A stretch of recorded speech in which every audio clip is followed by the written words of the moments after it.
네, 안녕하세요. 오늘 저희가 함께 살펴볼 이야기는 열왕기하 6장입니다. 여기에는 정말 놀라운 기적부터 시작해서요. 또 숨막히는 전쟁, 그리고 인간이 겪는 어떤 극한의 상황까지 다 담겨 있거든요. 맞습니다. 시작은 어떻게 보면 좀 소소해요. 그 선지자 제자들이 거처를 새로 지으려고 요단강가에서 나무를 베다가요. 네네. 빌려온 쇠도끼, 이걸 그만 물에 빠뜨린 거죠. 아시다시피 그때 쇠는 진짜 귀했잖아요. 아유, 그랬겠죠. 빌려온 건데 정말 난감했겠네요. 그렇죠. 완전 당황했을 텐데 여기서 엘리사가 등장을 합니다. 나무가지 하나를 딱 던지니까 그 무거운 쇠도끼가 물 위로 떠올라요. 와, 이게 그냥 신기하가 이걸 넘어서는 것 같아요. 뭐랄까, 이런 일상의 작은 문제에도 신적인 관심이 있다. 뭐 이런 걸 보여주는 걸까요? 특히 뒤에 나올 큰 사건들이랑 비교하면 더 의미심장하게 느껴지고요. 네, 맞아요. 어떻게 보면 개인의 어떤 곤란함, 여기에 대한 세심한 배려가 이 이후에 벌어질 국가적인 위기 상황에서 엘리사가 보여줄 역할에 대한 어떤 믿음, 그런 바탕이 되는 것 같습니다. 그렇군요. 곧바로 이제 국제 분쟁으로 넘어가는데요. 아람 왕이 계속 이스라엘을 치려고 하는데 그때마다 엘리사가 그 군사 계획을 미리 다 알아채요. 아! 그래서 이스라엘 왕한테 알려줘서 번번이 실패하게 만들죠. 아니, 아람 왕 입장에서는 정말 답답했겠는데요. 내부 첩자가 있나 막 의심했을 것 같아요.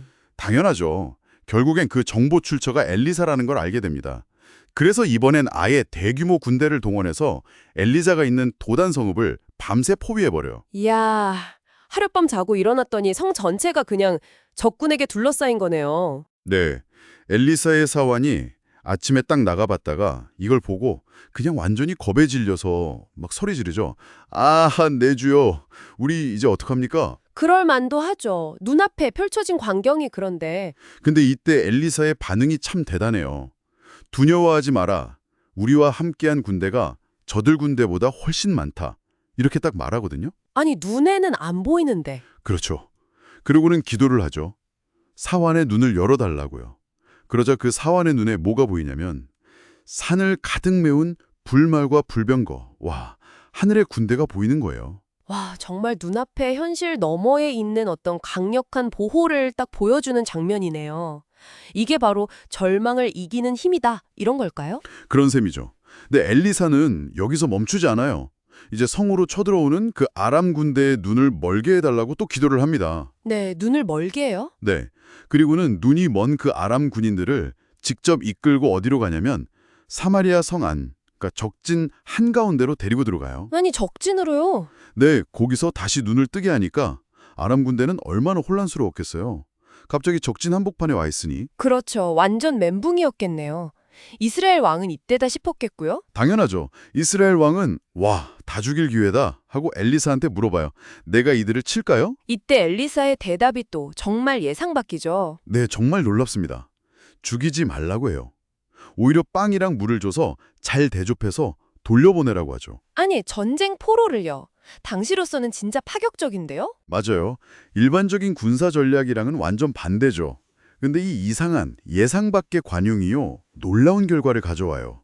그 후에 한동안 아람 군대가 다시는 이스라엘 국경을 넘어오지 못했거든요. 와, 적대 관계를 푸는 어떤 새로운 가능성을 보여준 거네요. 그렇죠.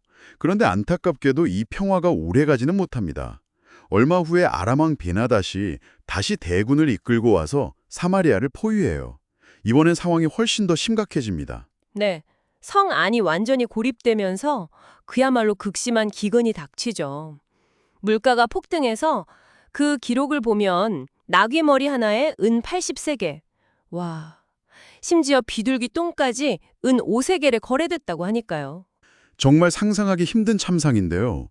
그 끔찍함이 어디까지 가냐면 한 여인이 왕에게 와서 울부짖는 이야기가 나와요. 아, 그 이야기 정말. 네, 다른 여인이랑 서로 자기 아들을 차례로 삶아먹기로 약속을 했는데 자기 아들은 먼저 먹고 나니까 상대방 여자가 자기 아들을 숨겨버렸다는 거예요.